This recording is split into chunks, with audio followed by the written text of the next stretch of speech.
Hello student, मैं Anju Sharma Sanskrit जीवनम YouTube channel पर आप सभी का स्वागत करती हूँ। आज मैं आप सभी के लिए जो हमारी रुचिरा भाग 2 अर्थात कक्षा 7 की पुस्तक है, उसके त्रयोदश जो पाठ है अमृतम संस्कृतम, उस पाठ को लेकर आई हूँ। आज हम सभी लोग इस पाठ का अध्ययन करेंगे, इसके अर्थ को जानेंगे और इसके अभ्यास कार्य को भी हल करेंगे। तो आइए आगे बढ़ते हैं, अध्ययन आरंभ करते हैं। अमृतम संस्कृतम पाठ। आप सभी लोग मेरे साथ पुस्तक पढ़ें, इसका अध्ययन करें। विश्वस्य उपलब्धासु भाषासु संस्कृत भाषा प्राचीनतमा भाषा अस्ति। अर्थात विश्वस्य विश्व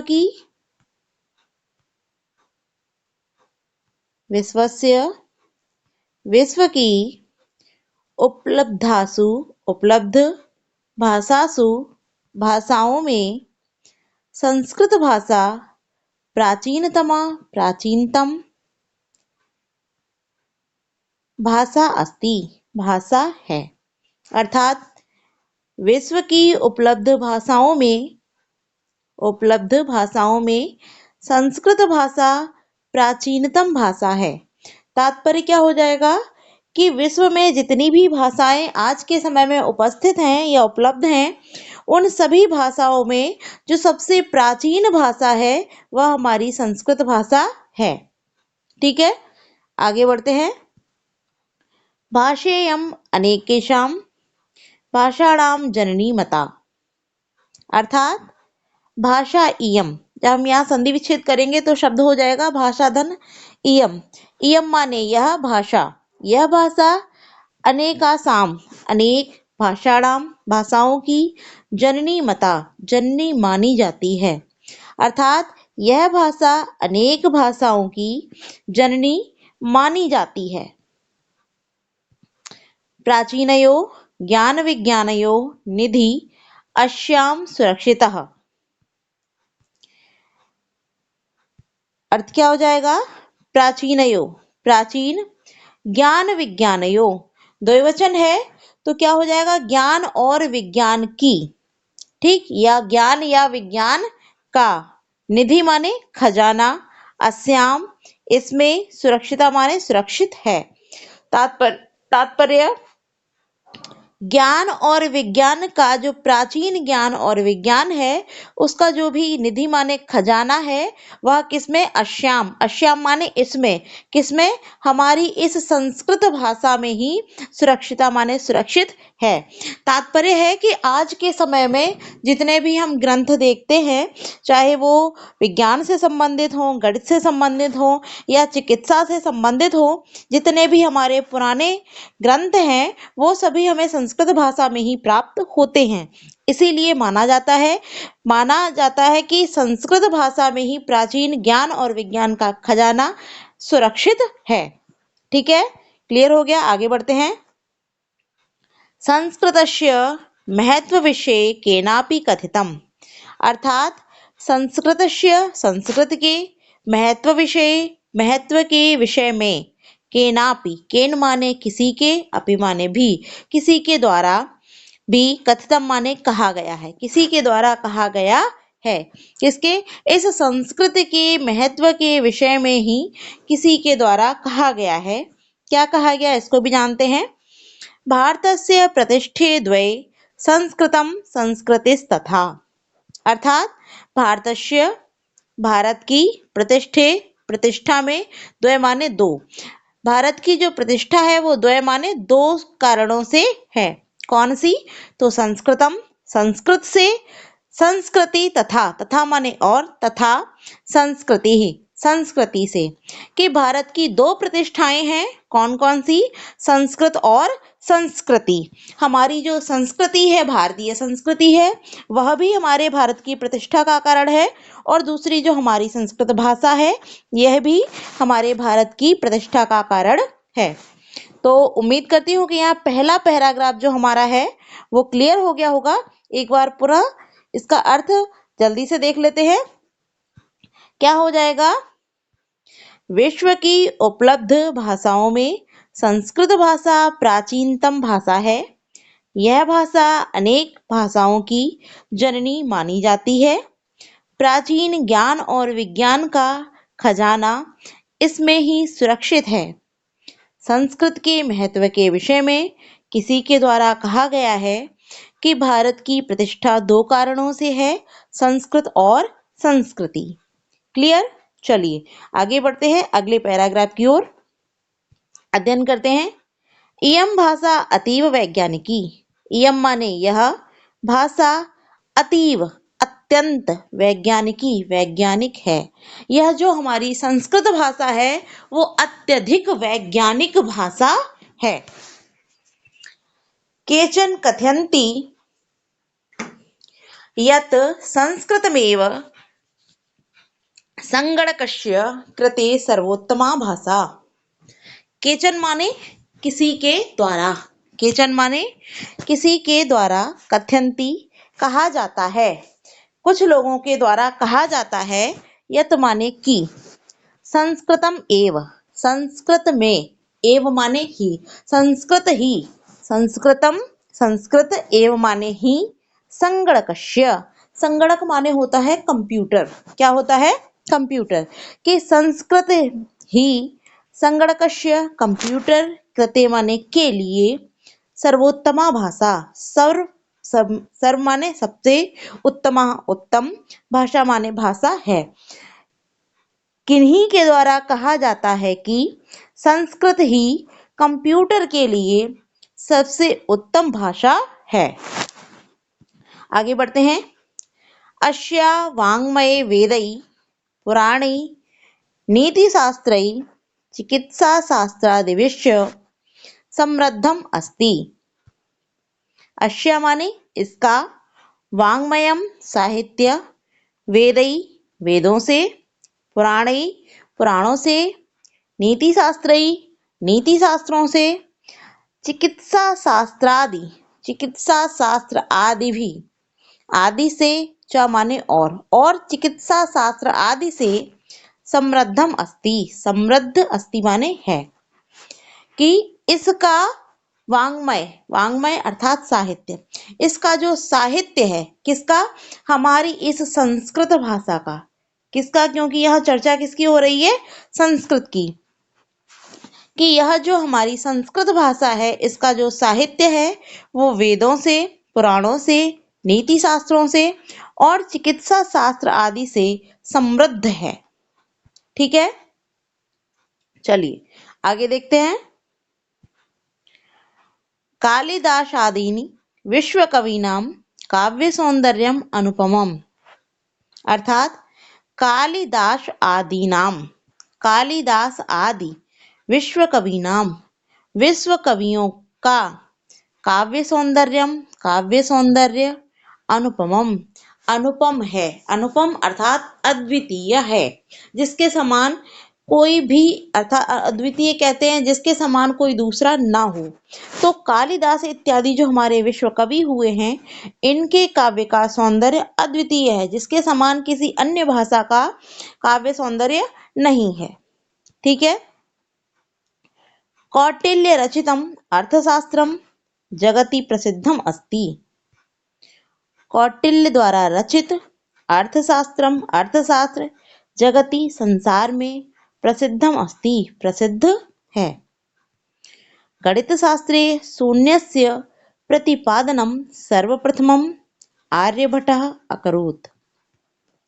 गणित शास्त्र में शून्यस्य, शून्य का, प्रतिपादनम प्रतिपादन, सर्वप्रथमम सबसे पहले, आर्यभट्ट आर्यभट्ट के द्वारा या आर्यभट्ट ने, अकरोता माने किया, प्रथमा व्यक्ति है आर्यभट्ट में तो आर्यभट्ट ने अकरोत माने किया।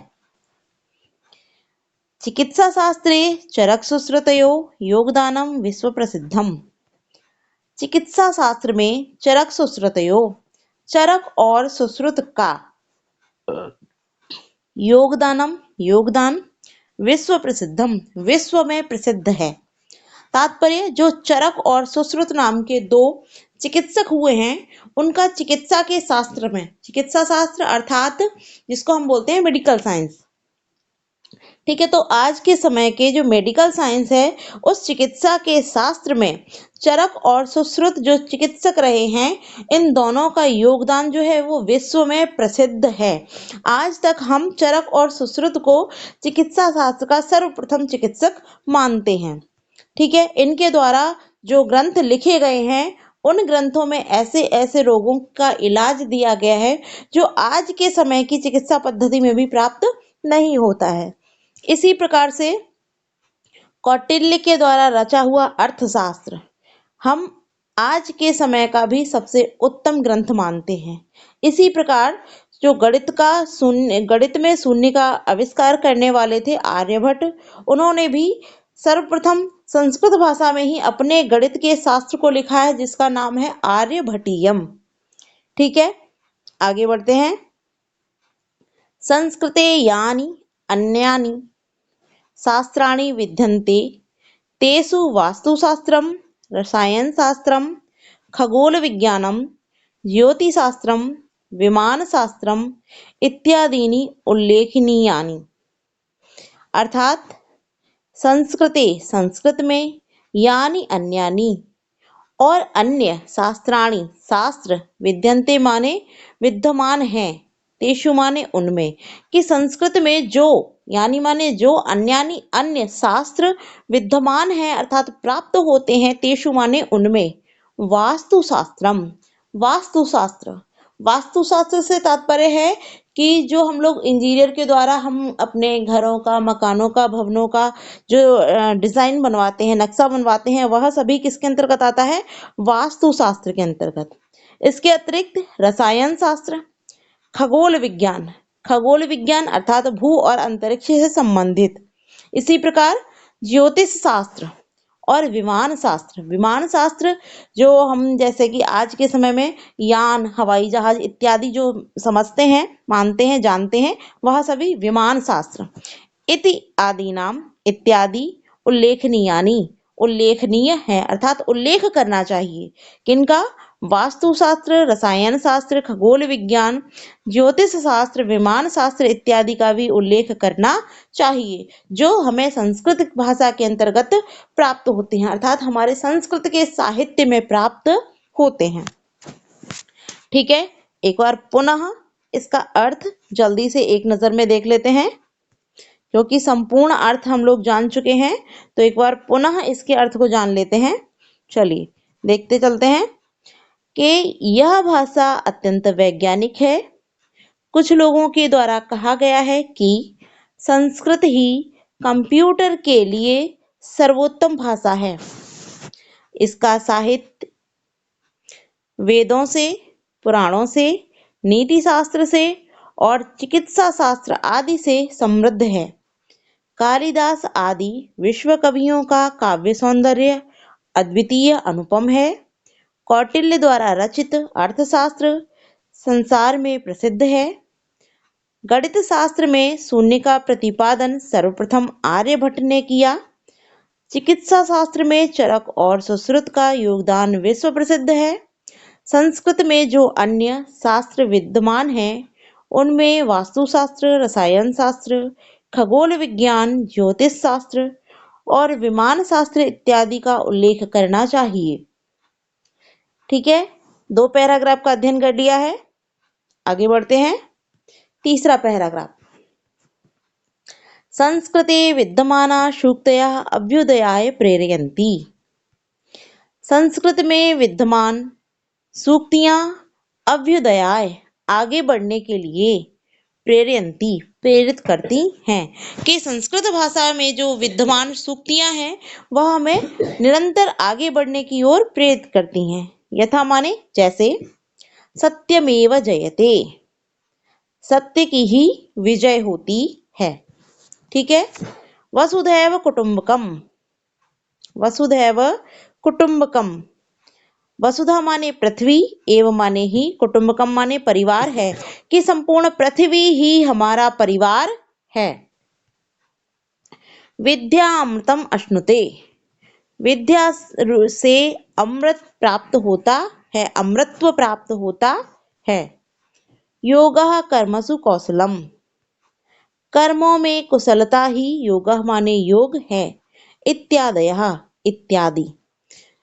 पुनः एक बार सूक्तियां देख लेते हैं। सत्यमेव जयते, जैसे हम कहीं भी न्यायालय इत्यादि में जाते हैं, या हमारा जो अशोक चक्र, हमारा राष्ट्रीय चिन्ह जो अशोक चक्र है, उसमें भी आप सभी देखते हैं कि लिखा होता है सत्यमेव जयते। यहाँ भी आप देख पा रहे हैं लिखा है सत्यमेव जयते। इसी प्रकार वसुधैव कुटुंबकम, संपूर्ण पृथ्वी ही हमारा कुटुंब है, कुटुंब अर्थात परिवार है। विद्या अमृतम अश्नुते, विद्या से अमृतत्व की प्राप्ति होती है। योगः कर्मसु कौशलम, कर्मों में कुशलता ही योगः माने योग है। इत्यादि। इस प्रकार की सूक्तियां जब हम पढ़ते हैं तो इनसे हमारे अंदर सद्भावना, अच्छे विचार और हमेशा निरंतर आगे बढ़ने की प्रेरणा हमको प्राप्त होती है। चलिए आगे देखते हैं। सर्वभूतेषु आत्मवत् व्यवहारं कर्तुं संस्कृत भाषा सम्यक शिक्षति। सर्वभूतेषु, सभी प्राणियों में, आत्मवत् अपने समान, व्यवहारम कर्तुम, व्यवहारम माने व्यवहार, कर्तुम माने करना चाहिए। संस्कृत भाषा, संस्कृत भाषा सम्यक माने उचित प्रकार से, शिक्षति माने शिक्षा देती है, कि सभी प्राणियों में अपने समान ही व्यवहार करना चाहिए। यह संस्कृत भाषा हमें उचित प्रकार से सिखाती है। तात्पर्य क्या होता है यह भी समझते चलते हैं कि हम जैसा व्यवहार अपने साथ चाहते हैं कि दूसरा व्यक्ति हमारे साथ किस प्रकार से व्यवहार करे, हमें सम्मान दे, हमसे किस प्रकार से बातचीत करे, इस प्रकार से जो भी व्यवहार हम अपने जैसा अपने को चाहते हैं उसी प्रकार का व्यवहार हमें दूसरे के साथ करना चाहिए। तो आत्मवत व्यवहारम कर्तुम, अपने समान जैसा व्यवहार हम अपने लिए चाहते हैं वैसा ही व्यवहार हमें सर्वभूतेषु, सभी प्राणियों से करना चाहिए। यह हमें संस्कृत भाषा उचित प्रकार से सिखाती है। केचन कथयन्ति, कुछ लोगों के द्वारा या कुछ व्यक्तियों से, कथयन्ति माने कहा जाता है, यत कि संस्कृत भाषायां केवलम धार्मिकम साहित्यम वर्तते, कि संस्कृत भाषा में केवल धार्मिक साहित्य ही है, साहित्य है। ठीक, कुछ व्यक्तियों के द्वारा ऐसा माना जाता है कि संस्कृत भाषा में केवल धार्मिक साहित्य है।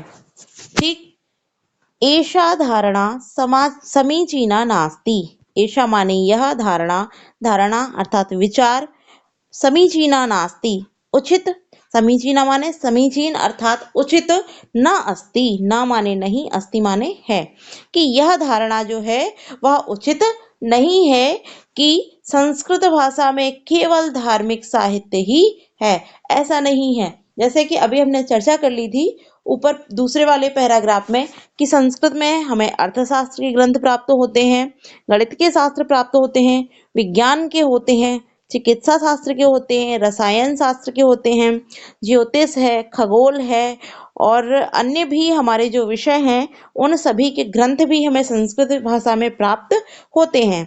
तो केवल यह मानना कि संस्कृत में केवल धार्मिक साहित्य ही प्राप्त होता है यह उचित नहीं है, यह विचार करना भी उचित नहीं है।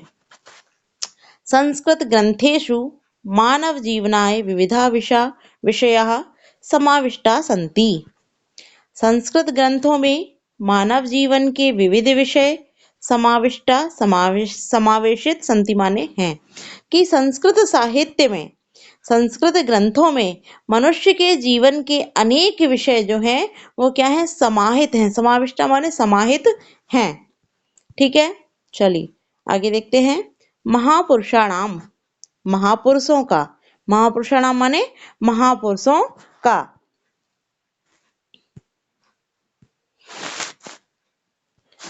मति, महापुरुषों का, महापुरुषों की क्या हो जाएगा, महापुरुषों की मति, मति अर्थात बुद्धि। उत्तम जनानाम धृति, उत्तम जनों की, उत्तम जन अर्थात श्रेष्ठ जनों की, धृति माने धैर्य। सामान्य जनानाम जीवन पद्धति च माने और, सामान्य लोगों की जीवन पद्धति वर्णिता संति, वर्णित है कि यह जो हमारी संस्कृत भाषा है उसमें महापुरुषों की बुद्धि, उत्तम लोगों का धैर्य और सामान्य लोगों की जीवन पद्धति का भी वर्णन प्राप्त होता है। अतः अस्माभिः संस्कृतम् अवश्यमेव पठनीयम्। अतः इसलिए अस्माभिः हम सभी के द्वारा या हम सभी से संस्कृतम संस्कृत को अवश्यमेव अवश्य ही पठनीय माने पढ़ना चाहिए। इसलिए हम सभी को संस्कृत अवश्य ही पढ़नी चाहिए। तेन मनुष्यस्य समाजस्य च परिष्कारः भवेत्। तेन माने उससे, मनुष्यस्य मनुष्य का, समाजस्य च माने और, समाजस्य माने समाज का, परिष्कारः कल्याण भवेत माने होगा। अर्थात उससे, किससे, संस्कृत के पठन और पाठन से क्या होगा, समाज का और मनुष्यों का उद्धार होगा, कल्याण होगा। आगे कहा गया है उक्तं च माने और, उक्त माने कहा गया है, और कहा गया है।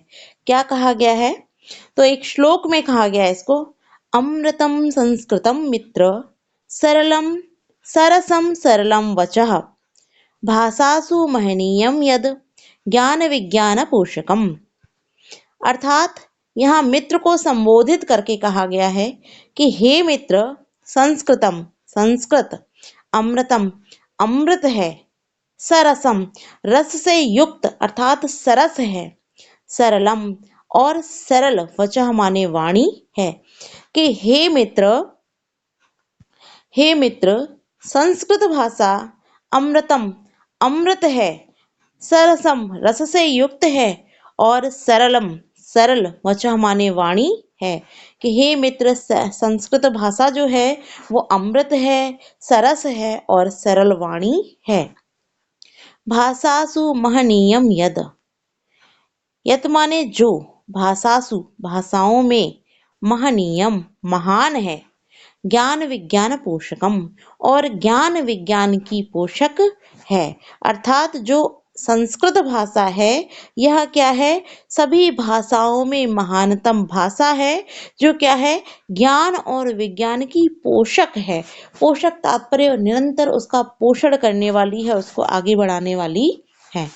ठीक है, तो इस प्रकार से हम लोगों ने पाठ का अध्ययन कर लिया है, और जो हमारा तीसरा पैराग्राफ था इसको एक बार पुनः दृष्टि डालते चलते हैं, इस पर एक बार पुनः इसके अर्थ को देखते चलते हैं कि संस्कृत में विद्यमान सूक्तियां हमें आगे बढ़ने के लिए प्रेरित करती हैं। जैसे सत्यमेव जयते, सत्य की ही विजय होती है, वसुधैव कुटुंबकम, संपूर्ण पृथ्वी ही परिवार है, विद्या अमृतम स्नुते, विद्या से अमृतत्व की प्राप्ति होती है, योगः कर्मसु कौशलम इत्यादः, कर्मों में कुशलता ही योग है, इत्यादि।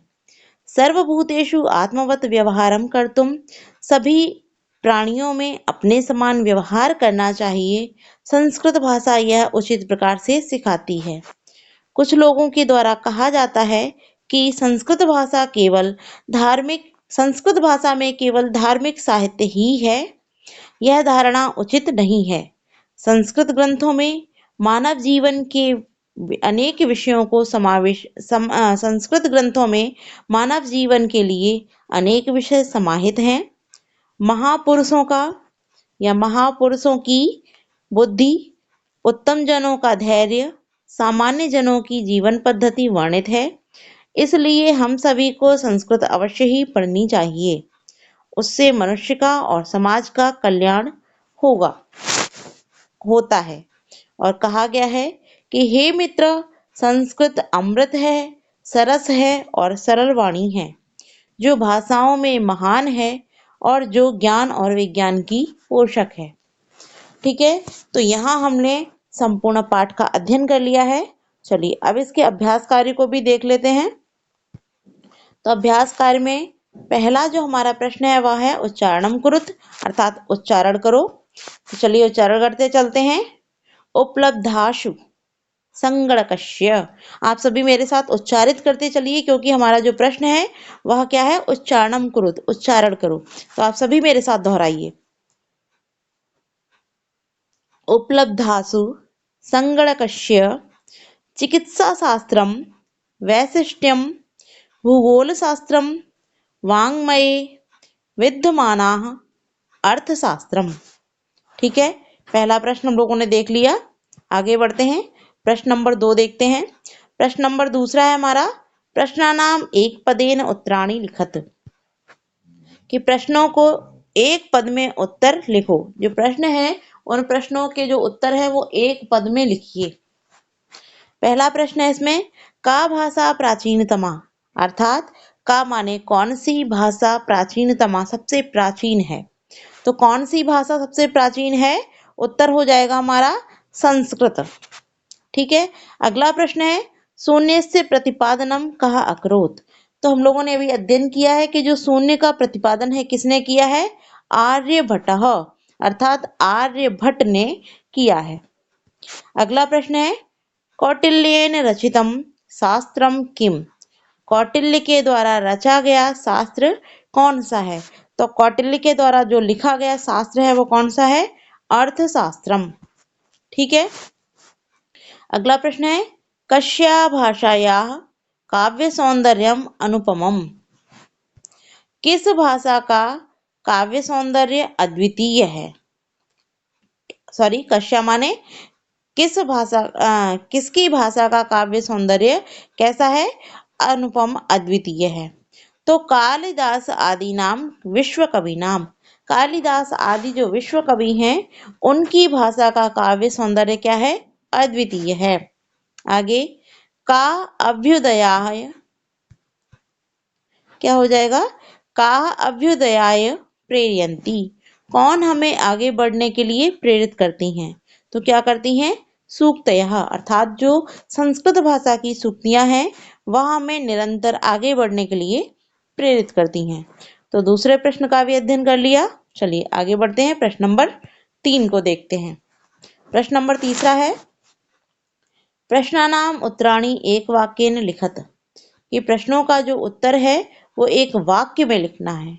ठीक है, पहला प्रश्न है, संगणकस्य कृते सर्वोत्तमा भाषा का, कंप्यूटर के लिए सबसे उत्तम भाषा का माने कौन सी है। ठीक, तो उत्तर हो जाएगा हमारा, संगणकस्य कृते सर्वोत्तमा भाषा संस्कृतम अस्ति, अर्थात कंप्यूटर के लिए सबसे उत्तम भाषा संस्कृतम माने संस्कृत होती है, संस्कृत है, संस्कृतम अस्ति अर्थात संस्कृत है। दूसरा प्रश्न है, संस्कृतस्य वाङ्मये कई समृद्धम अस्ति, संस्कृत का साहित्य किसमें समृद्ध है। तो उत्तर हो जाएगा, संस्कृतस्य वाङ्मये वेदै पुराणै नीतिशास्त्रै चिकित्सा शास्त्रादिविश्च समृद्धम अस्ति, संस्कृत का साहित्य वेदों से, पुराणों से, नीति शास्त्र से और चिकित्सा शास्त्र आदि से समृद्ध है। क्लियर। अगला प्रश्न, संस्कृतम किम शिक्षयति, संस्कृत किसकी शिक्षा देती है, या किम माने क्या, शिक्षति माने शिक्षा देती है। उत्तर हो जाएगा, सर्वभूतेषु आत्मवत व्यवहारं कर्तुम संस्कृत भाषा सम्यक शिक्षति। क्या उत्तर हो जाएगा, कि सभी प्राणियों में अपने समान व्यवहार करना चाहिए, यह संस्कृत भाषा उचित प्रकार से सिखाती है। ठीक है, अगला प्रश्न है, अस्माभिः संस्कृतं किमर्थं पठनीयम, हम सभी को संस्कृत क्यों पढ़नी चाहिए। उत्तर क्या हो जाएगा, कि तेन मनुष्यस्य समाजस्य च परिष्कारः भवेत्, अस्माभिः संस्कृतं पठनीयम, अर्थात उससे मनुष्य का और समाज का कल्याण होगा या होता है, इसलिए हम सभी को संस्कृत पढ़नी चाहिए। ठीक है, तो तीसरे प्रश्न का भी अध्ययन कर लिया है। अब देखते हैं प्रश्न नंबर 4। प्रश्न नंबर 4 है हमारा, इकारांत स्त्रीलिंग शब्द रूपम अधिकृत्य रिक्त स्थानानि पूरयत, अर्थात इकारांत स्त्रीलिंग शब्द को लेकर के जो रिक्त स्थान है उनको पूरा कीजिए, पूरा करो। ठीक, तो गति का प्रथमा दिया है, क्या है, गतिः गति गतयः, उसी प्रकार से मति का प्रथमा हमें बनाना है, और जब हम बनाएंगे तो क्या हो जाएगा, मतिः मति मतया। ठीक, बुद्धि का द्वितीय दिया गया है बुद्धिम, बुद्धि, बुद्धि ही। उसी प्रकार से जब हम प्रीति का द्वितीय बनाएंगे, प्रीति शब्द का जब हम क्या बनाएंगे, द्वितीय बनाएंगे, तो क्या हो जाएगा, सॉरी यहाँ प्रीतिम हो जाएगा, क्या हो जाएगा, प्रीतिम। ठीक, क्या हो जाएगा, प्रीतिम। ठीक है, प्रीतिम, प्रीति, प्रीति ही। ठीक, चलिए अगला देखते हैं। नीति का तृतीय दिया गया है नीत्या, नीतिभ्याम, नीति भी। उसी प्रकार से हमको शांति का तृतीय बनाना है, तो क्या हो जाएगा, शांत्या, शांतिभ्याम, शांति भी। ठीक है, मति का चतुर्थी दिया गया है मत्यई और मतेय। यहाँ एक वचन में दो रूप बनते हैं, मत्यई और मतेय। द्विवचन में हो जाएगा मतिभ्याम और बहुवचन में मतिभ्य। तो जिस प्रकार से यहाँ मत्य और मतेय दो रूप बने हैं चतुर्थी एक वचन में, उसी प्रकार से प्रकृति का चतुर्थी एक वचन में जब रूप बनाएंगे तो यहाँ पर भी दो रूप बनेंगे, प्रकृत्यई और प्रकृति। ठीक है, प्रकृतिभ्याम, प्रकृतिभ्य।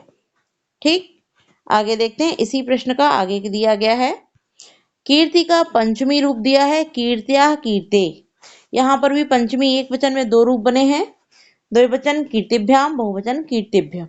उसी प्रकार से गीति का जब पंचमी बनाएंगे तो गीत्या, गीते। कीर्त्या और कीते, कीर्ते के समान यहाँ पर भी दो रूप बनेंगे, गीत्या और गीते। गीतिभ्याम द्विवचन, गीतिभ्य बहुवचन। ठीक है, सूक्ति का षष्ठी दिया है सूक्ते, सूक्त्या।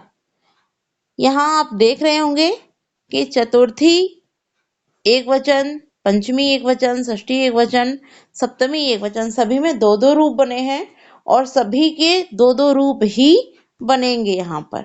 ठीक, चलिए सूक्ते, सूक्त्याः, द्विवचन में सूक्त्यो, बहुवचन सूक्ति नाम। कृति का षष्ठी एक वचन में कृते, कृत्या, द्विवचन कृत्यो, बहुवचन कृति नाम। धृति का सप्तमी धृतौ, धृत्याम, द्विवचन धृत्यो, बहुवचन धृतिषु। इसी प्रकार भीति का सप्तमी भीतौ, भीत्याम, द्विवचन भीत्यो, बहुवचन भीतिषु। मति का संबोधन हेमते, हेमति, हेमत्या। ठीक है, तो यहाँ हमारा प्रश्न नंबर 4 पूर्ण होता है। आगे बढ़ते हैं प्रश्न नंबर 5। प्रश्न नंबर 5 है हमारा रेखांकित पदानि, रेखांकितानि पदानि अधिकृत्य प्रश्न निर्माणम कुरुत। अर्थात रेखांकित पदों को लेकर के प्रश्न निर्माण करने हैं हमें। ठीक है, तो पहला जो हमारा प्रश्न बनेगा उसमें रेखांकित जो हमारा पद है उसको भी थोड़ा अंडरलाइन कर देते हैं।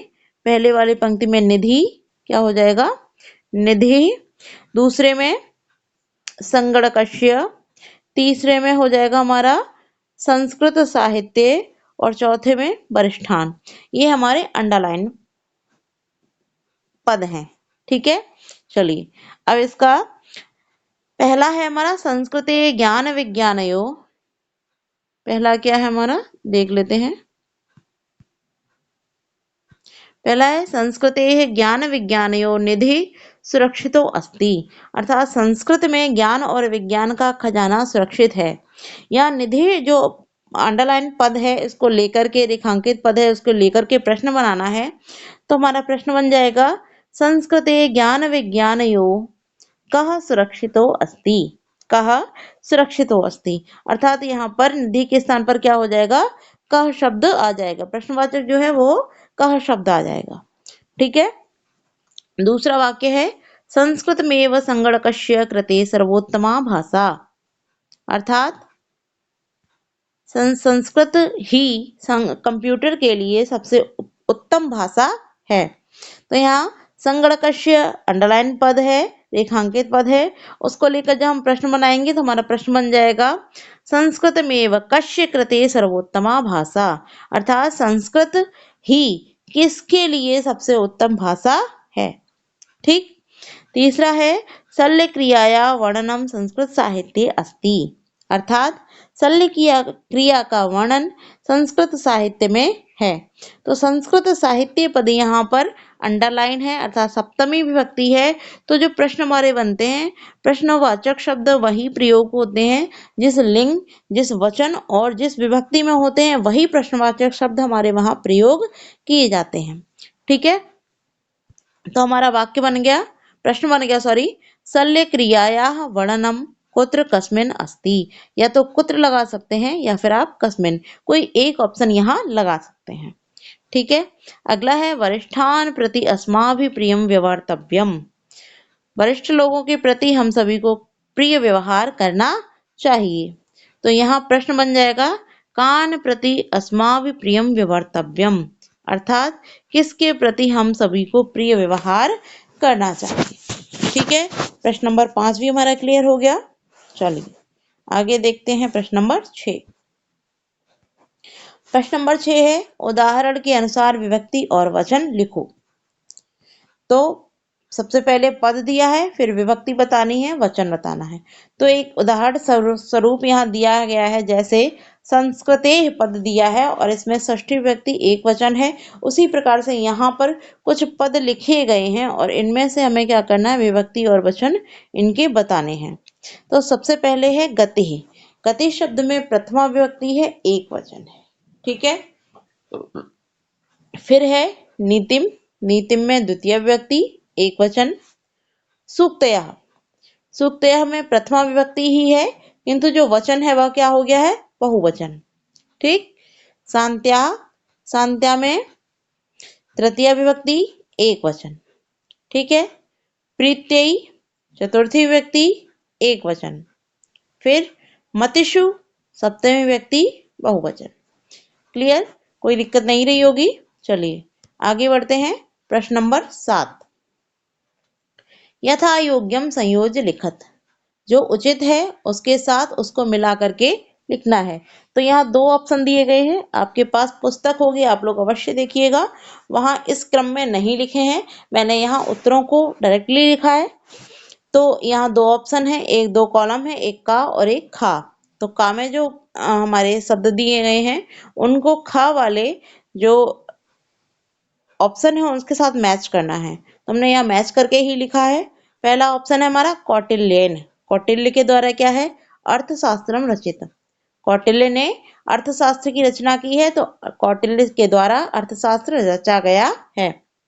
चिकित्सा शास्त्र। चिकित्सा शास्त्र में चरक सुश्रुतयो योगदानम। चरक और सुश्रुत का योगदान है।